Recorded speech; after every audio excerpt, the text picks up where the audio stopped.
ಬಿಜೆಪಿಯಲ್ಲಿ ಶಾಸಕರಾಗಿದ್ದೀರಿ, ಮಂತ್ರಿನೂ ಆಗಿದ್ದೀರಿ.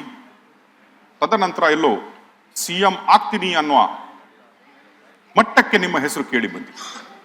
Close associate with central government ಇದ್ರಿ, ಹೈಕಮಾಂಡ್ ಅಲ್ಲೂ ಕೆಲಸ ಮಾಡಿದ್ದೀರಿ, ಎಲ್ಲ ಕಡೆ ನೋಡಿದ್ದೀರಿ. ಆದರೆ ಬಾಗಲಕೋಟೆ, ಉತ್ತರ ಕರ್ನಾಟಕದ ಬಾಗಲಕೋಟೆ ಚಿರಪರಿಚಯ ಮಾತ್ರ ಅಲ್ಲ, ಅಲ್ಲಿನ ಮಣ್ಣಿನ ಮಗ ನೀವು. ಎಲ್ಲ ಸಮಸ್ಯೆಗಳ ಮೂಲ ಬೇರುನು ನಿಮಗೆ ಗೊತ್ತಿದೆ, ಸಮಸ್ಯೆಗಳಿಗೆ ಪರಿಹಾರನೂ ನಿಮಗೆ ಗೊತ್ತಿರಬಹುದು ಅನ್ನುವ ಆಶಯದೊಂದಿಗೆ ಏನನ್ಸುತ್ತೆ ನಿಮಗೆ, ಬಾಗಲಕೋಟೆ ಎಲ್ಲಿ ಇರಬೇಕಿತ್ತು ಅಲ್ಲಿ ಇದೇನಾ, ಇಲ್ಲದಿದ್ರೆ ಯಾಕಿಲ್ಲ ಅಂತ ಅನಿಸ್ತದೆ? ರಾಕೇಶ್ ಶೆಟ್ಟಿ ಅವರು ಬೆಂಗಳೂರಿಂದ 2ನೇ ಬಾರಿಗೆ ಬಾಗಲಕೋಟೆ ಜಿಲ್ಲೆಯನ್ನು ಆಯ್ಕೆ ಮಾಡಿ ಇಲ್ಲಿ ಸಮಸ್ಯೆಗಳನ್ನು ಕೇಳಿ ಜನಪ್ರತಿನಿಧಿಗಳಿಂದ ಉತ್ತರ ಕೊಡಿಸಿ ಸರ್ಕಾರದ ಕಣ್ಣು ತೆರೆಸುವಂಥ ಕೆಲಸವನ್ನು ಮಾಡ್ತಿರುವಂಥದ್ದಕ್ಕೆ ನಮ್ಮ ಬಾಗಲಕೋಟೆ ಜಿಲ್ಲೆಯ ಪರವಾಗಿ ವೈಯಕ್ತಿಕವಾಗಿ ನಿಮಗೆ ತುಂಬ ಹೃದಯದ ಅಭಿನಂದನೆಗಳನ್ನು ಮೊಟ್ಟ ಮೊದಲೇ ಸಲ್ಲಿಸಲಿಕ್ಕೆ ಇಚ್ಛೆಪಡ್ತಾ ಇದೆ. ಬಾಗಲಕೋಟೆ ಜಿಲ್ಲೆ ಅಖಂಡ ಬಿಜಾಪುರ ಜಿಲ್ಲೆಯಲ್ಲಿ ಒಂದಾಗಿತ್ತು.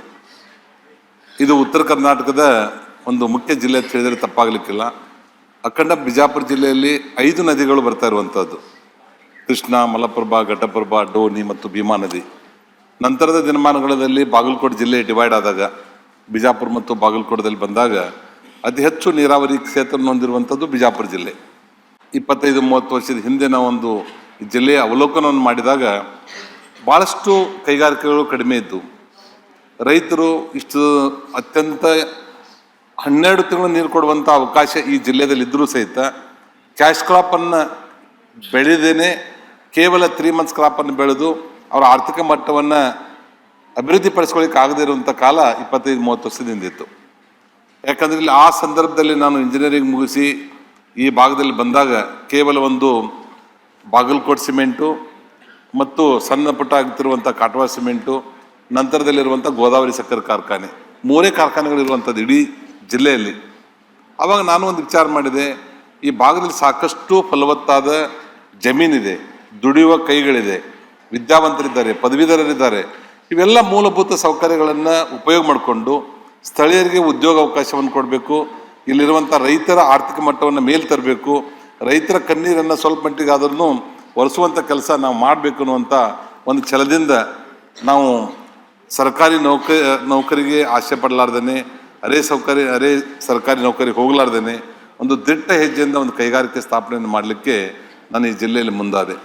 ಆ ಸಂದರ್ಭದಲ್ಲಿ ಮೊದಲನೇ ಯೂನಿಟ್ ಪ್ರಾರಂಭ ಮಾಡಿರುವಂಥದ್ದು ಟ್ರ್ಯಾಕ್ಟರ್ ಟೇಲರ್ ಮತ್ತು ಅಗ್ರಿಕಲ್ಚರ್ ಇಂಪ್ಲಿಮೆಂಟ್ಸನ್ನು ತಯಾರು ಮಾಡುವಂಥದ್ದು.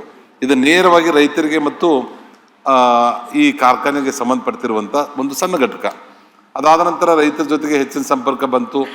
ರೈತರು ತಾವು ಬೆಳೆದಿರುವಂಥ ಬೆಳೆ ಕಬ್ಬುಗಳನ್ನು ಕಾರ್ಖಾನೆಗೆ ಕಳಿಸ್ಲಿಕ್ಕೆ ಆಗಲಾರ್ದೇ ನಮ್ಮ ಜೊತೆ ಬಂದು ಅವ್ರು ಹೇಳ್ತಾ ಇದ್ದಾಗ ನಾನು ನಮ್ಮ ತಂದೆಯವ್ರಿಗೆ ಹೇಳಿದೆ, ಇಲ್ಲ ಇಲ್ಲಿ ಭಾಳ ಸಮಸ್ಯೆ ಇದೆ, ಇಲ್ಲೊಂದು ಸಕ್ಕರೆ ಕಾರ್ಖಾನೆ ಆದರೆ ಅಟ್ಲೀಸ್ಟ್ ಸ್ವಲ್ಪ ರೈತರಿಗಾದರೂ ನಾವು ಅನುಕೂಲತೆಯನ್ನು ಮಾಡಿಕೊಡೋಣ ಅಂತೇಳಿ ಮನವಿ ಮಾಡಿದಾಗ ನಮ್ಮ ತಂದೆಯವ್ರು ಹೇಳಿದ್ರು, ಅವಾಗ ನನಗೆ ಇನ್ನೂ 27-30 ವರ್ಷದ ಅವಧಿ.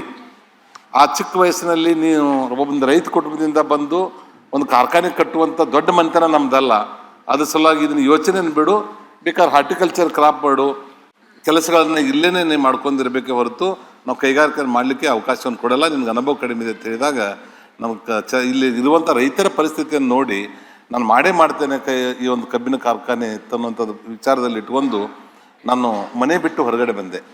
ತಂದೆಯವರ ಅವಕಾಶ ಸಿಗಲಿಲ್ಲ.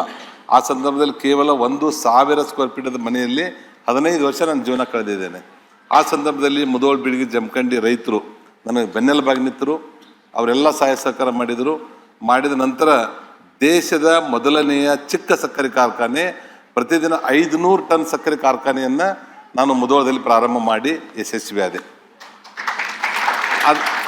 ಅದಾದ ನಂತರ ಹಂತವಾಗಿ ಆ ಕಾರ್ಖಾನೆಯನ್ನು ಎಕ್ಸ್ಪಾನ್ಷನ್ ಮಾಡರ್ನೈಸೇಷನ್ ಮಾಡ್ತಾ ಇವತ್ತು 20 ವರ್ಷದ ಅವಧಿಯಲ್ಲಿ ಯಾವುದೇ ರೀತಿ ನಾವು ದೇಶದ ಅತ್ಯಂತ ಚಿಕ್ಕ ಸಕ್ಕರೆ ಕಾರ್ಖಾನೆಯನ್ನು ಪ್ರಾರಂಭ ಮಾಡಿದ್ದೀವಿ. ಇವತ್ತು ನಾನು ಹೆಮ್ಮೆಯಿಂದ ಹೇಳ್ತಾ ಇದ್ದೇನೆ, ಒಬ್ಬ ಬಾಗಲಕೋಟೆ ಜಿಲ್ಲೆಯ ಒಬ್ಬ ಮಣ್ಣಿನ ಮಗನಾಗಿ ದೇಶದ ಅತಿ ಹೆಚ್ಚು ಸಕ್ಕರೆ ಉತ್ಪಾದನೆ ಮಾಡುವಂಥ ಕಾರ್ಖಾನೆ ನಮ್ಮ ನಿರಾಣಿ ಗ್ರೂಪ್ದಿಂದ ಆಗಿದೆ ಅನ್ನುವಂಥದ್ದನ್ನು ನಾನು ಹೇಳ್ತಾ ಇದ್ದೇನೆ.